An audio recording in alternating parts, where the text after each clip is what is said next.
మొన్న జరిగినటువంటి సీతారామపురంలో జరిగినటువంటి హత్య ఒకసారి ఈనాడు దినపత్రిక చూస్తే సార్ ఎంత సింపుల్గా 10వ పేజీలో రాశారంటే అర్ధరాత్రి బండరాయితో మోదీ వృద్ధుడి హత్య అంట. అర్ధరాత్రి బండరాయితో మోదీ వృద్ధుడి హత్య అంతే, ఒక చిన్న వార్త 10వ పేజీలో కనిపిస్తోంది. ఒక రాజకీయ హత్య పోలీసుల సమక్షంలో పోలీసులు చూస్తూ ఉండగా ఆయనకు రక్షణగా ఉన్నటువంటి వ్యక్తుల్ని కూడా అక్కడి నుంచి పోలీసులు పంపించిన తరువాత పోలీసులు నిలువరించలేని స్థితిలో 30 మంది ఏకకాలంలో దాడి చేసి ఆయన భార్య చేయి నరికి అతన్ని బండరాయితో మోదీ చంపితే టీడీపీ నాయకుడు సింపుల్గా అర్ధరాత్రి బండరాయితో మోదీ వృద్ధుడి హత్య అని చూపిస్తారు సార్ వీళ్ళు. ఇంతకంటే దారుణం ఉంటుందా? ఒకసారి చూపించాలి,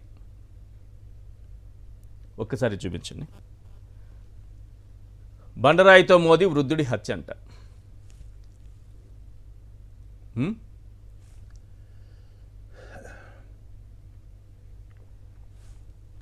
నంద్యాల జిల్లాలో బగ్గుమన్న పాత కక్షలంట. ఒక టీడీపీ నాయకుడు వైఎస్ఆర్సీపీ నాయకుడిని అర్ధరాత్రి పూట నరికి చంపితే ఎంత సింపుల్గా రాశారంటే ఇది పరిస్థితి. ఏంటి సార్ అసలు ఏం జరిగింది అక్కడ? నమస్కారం ఈశ్వర్ గారికి, అలాగే ప్యానెల్లో ఉన్న పెద్దలందరికీ కూడా నమస్కారం సార్. నమస్తే. అయితే సార్ నిన్న సీతారాంపురం అనేది జస్ట్ ఒక ఫ్యాక్షన్ విలేజ్ లాంటిది. గతంలో ఎప్పుడు కూడా ఏజెంట్లు అనేవాళ్ళు అక్కడ కూర్చోవడం అనేది ఎప్పుడు కూడా చూసిండు.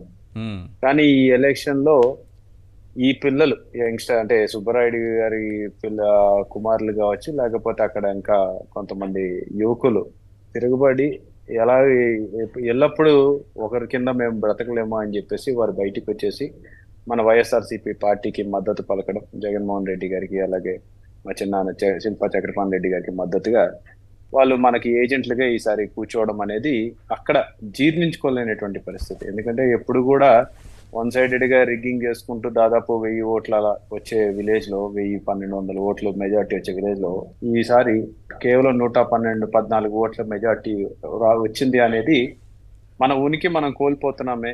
ఈ రకంగా అయితే మనకి ఎవడు భయపడ్డు, మనకి భయపడకపోతే ఎవడు మనకి రేపొద్దున ఓట్లు వేయరు అని ఒక ఆలోచనతోటి, ఒక దుర్మార్గమైన ఆలోచనతోటి భయం సృష్టించాలి, భయభ్రాంతులకు గురి చేయాలి.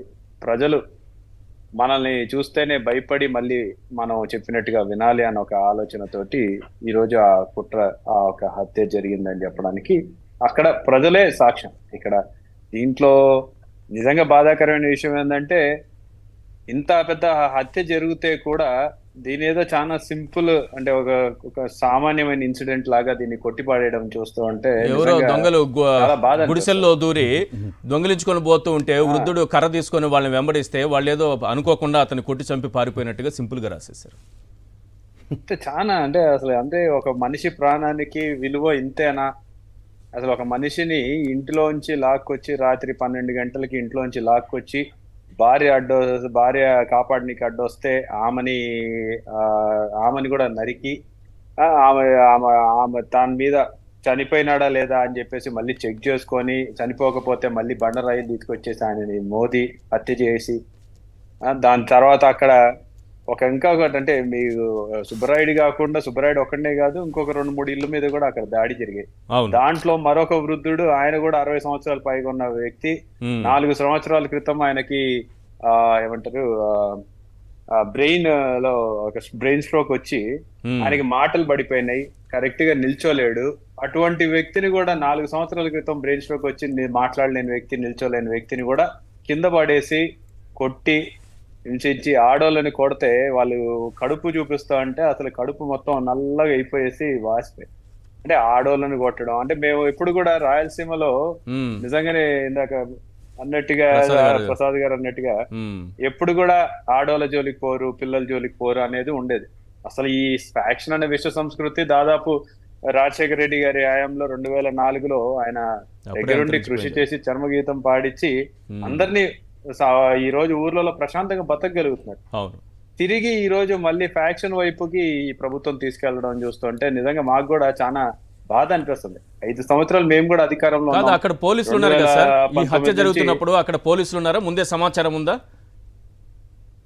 పోలీసులకి సమాచారం అందిస్తే పోలీసులు అక్కడికి వెళ్ళడం జరిగిందండి. నిజం ఇంకొక ఇన్సిడెంట్ అంటే చాలా మంది ఏ ఇన్సిడెంట్ అంటే అక్కడికి వచ్చింది 3 కానిస్టేబుల్ ఒక ఎస్ఐ గారు వస్తే ఆ, కానిస్టేబుల్ ని కూడా కొట్టారు, ఎస్ఐ గారిని కూడా మంటల్లో తగలబెడతామని చెప్పేసి బెదిరించి ఉమ్, అక్కడ వాళ్ళ కళ్ళ ముందే జరగడం అనేది ఇంకా అసలు అంటే పరిస్థితి ఎంత దారుణంగా ఉంది ఈ రాష్ట్రంలో అనేది అర్థం పడుతోంది. కాదు సాక్షాత్తు ఇంకా ఎస్ఐ మంత్రులే కానిస్టేబుల్ ఉంటే మంత్రులు, వాళ్ళ తర్వాత ముందే హత్య ఎమ్మెల్యేలు చేయడం అంటే సాక్షులు వాళ్లే ఈరోజు ఈ కూటమి సర్కారు చేస్తున్నటువంటి హత్యకు సాక్షులు ఎవరంటే పోలీసులే. పోలీసులే. అసలు ఈ రోజు సాక్షాత్తు మంత్రులు తర్వాత ఎమ్మెల్యేలు అందరు కలిసి కొట్టండ్రా మేము చూసుకుంటాం, లేకపోతే నరకండ్రా మేము చూసుకుంటాం, చంపండ్రా మేము చూసుకుంటాం అంటే ఎంతమందిని చంపుతారు? ఎన్ని హత్యలను చేయగలుగుతారు? ఈ రోజు రాష్ట్రంలో 40% మంది ప్రజలు వైఎస్ఆర్సీపీ పార్టీకి ఓటేశారు. అయితే అందరిని చంపుకుంటూ వెళ్తారు? నిజంగా ఎక్కడో ఒక చోట ఒకరు తిరగబడితే అసలు ఊర్లలో ప్రశాంతంగా బతకగలుగుతారా ప్రజలు? అవును. ఎక్కడో ఒకసారి జరుగుతుందండి, తప్పకుండా జరుగుతుంది. ఎందుకంటే ఈ ఇంటికి ఆ ఇల్లు ఎంత దూరం, ఆ ఇంటికి ఈ ఇల్లు అంతే దూరం. తిరగబడాలని డిసైడ్ అయిన రోజు ఈ పోలీసులు కాదు కదా, ఎవరు కూడా ఆపలేరు దీన్ని. ఉమ్, అందుకనే మనం ఈ కక్షలు ఇవన్నీ ఉండకూడదు అని చెప్పేసి 5 సంవత్సరాల పాటు ముఖ్యమంత్రి గారు జగన్మోహన్ రెడ్డి గారు ఉంటే మొట్టమొదటిగా మాకు చెప్పింది ఏంటంటే ఇవన్నీ పక్కన పెట్టండి, అందరినీ సమానంగా చూడండి. రాజకీయాలు అయిపోయినాయి, ఎలక్షన్లు అయిపోయినాయి, ఇప్పుడు ప్రజలందరూ మనకి సమానమే అని చెప్పేసి పథకాల దగ్గర నుంచి లేకపోతే తప్పుడు కేసులు పెడితే కూడా దాన్ని పెట్టనీయకుండా ఎక్కడా కూడా ఒక తప్పుడు కేసు పెట్టినట్టు చూపిమని చెప్పండి 5 సంవత్సరాలు. కరెక్ట్. లేకపోతే ఒకరిని రాజకీయంగా మట్టు పెట్టినట్టు చూపిమని చెప్పండి. ఒక ఉమ్, 2004 నుంచి ఒక రాజకీయ హత్య జరిగినట్టయినా చూపిమనండి అక్కడ. అంటే ఎప్పుడు లేని విష సంస్కృతిని మళ్ళీ తీసుకొస్తున్నారు.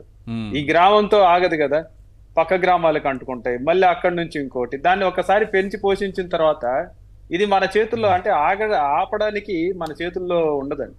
ఉమ్, ఒకసారి చేయి దాటిపోయిన తర్వాత ఎవరేం చేయలేరు. ఎస్పీ గారికి కూడా నిన్న అదే తెలుసు. అసలు యాక్చువల్ గా మట్టు పెట్టాల్సింది ఇంకొక 3 కూడా చంపనికే వచ్చారు అక్కడ.